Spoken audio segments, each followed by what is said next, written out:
Peraturan Ombudsman Republik Indonesia Nomor 43 Tahun 2020 tentang Organisasi dan Tata Kerja pada Keasistenan Ombudsman Republik Indonesia. Latihan 8. 1. Keasistenan Manajemen Pengetahuan dan Penilaian Kepatuhan bertanggung jawab untuk A. Menyusun laporan kinerja Ombudsman. B. Melakukan investigasi atas prakarsa sendiri. C. Merancang struktur pengetahuan pencegahan maladministrasi. D. Menerima dan memverifikasi laporan masyarakat. E. Melakukan mediasi antara pelapor dan terlapor. Jawaban yang paling tepat dari soal di atas adalah C. Pembahasan dari soal di atas, yaitu bahwa berdasarkan pasal 28, salah satu fungsi keasistenan manajemen pengetahuan dan penilaian kepatuhan adalah merancang struktur pengetahuan pencegahan maladministrasi. 2. Dalam konteks penilaian kepatuhan, keasistenan manajemen pengetahuan dan penilaian kepatuhan tidak bertugas untuk A. Menyusun konsep dasar hukum penilaian kepatuhan.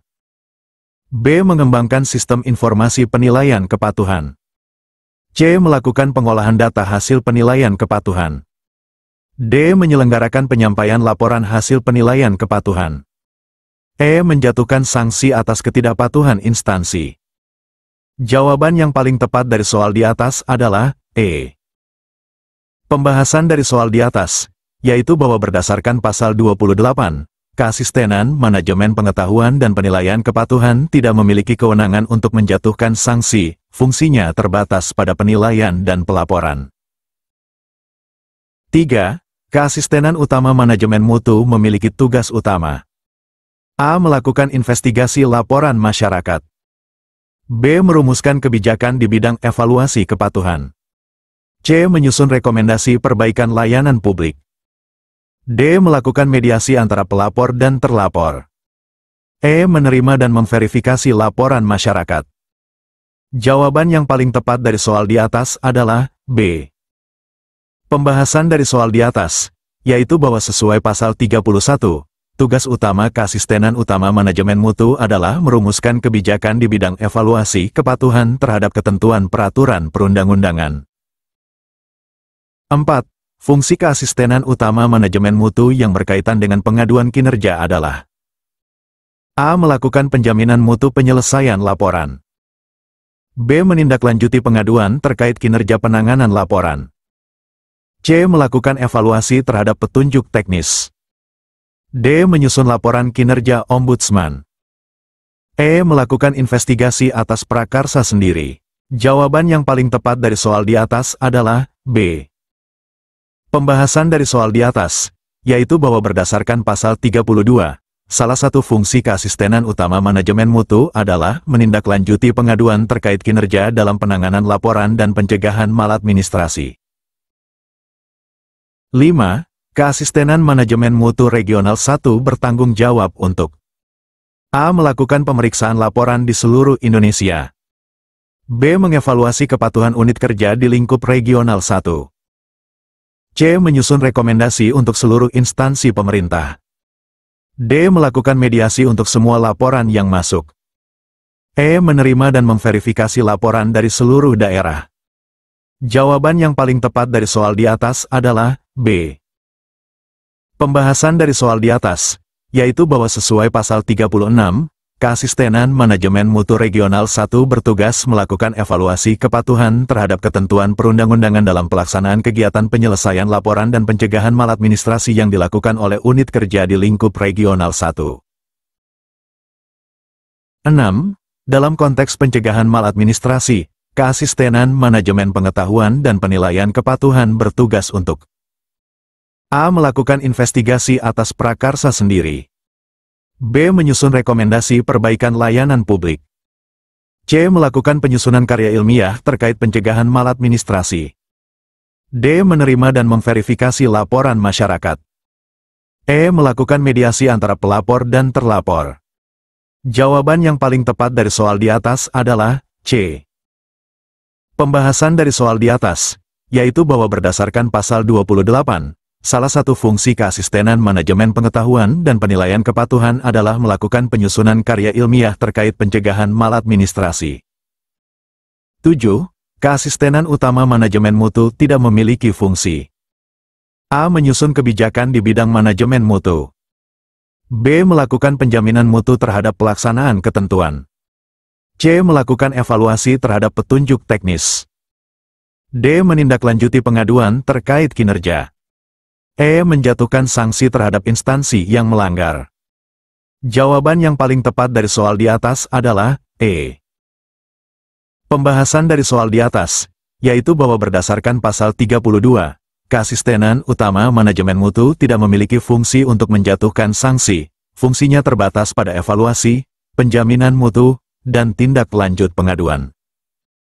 8. Keasistenan manajemen mutu regional 2 bertugas untuk A. Melakukan pemeriksaan laporan di seluruh Indonesia. B. Mengevaluasi kepatuhan unit kerja di lingkup regional 2. C. Menyusun rekomendasi untuk seluruh instansi pemerintah. D. Melakukan mediasi untuk semua laporan yang masuk. E. Menerima dan memverifikasi laporan dari seluruh daerah. Jawaban yang paling tepat dari soal di atas adalah B.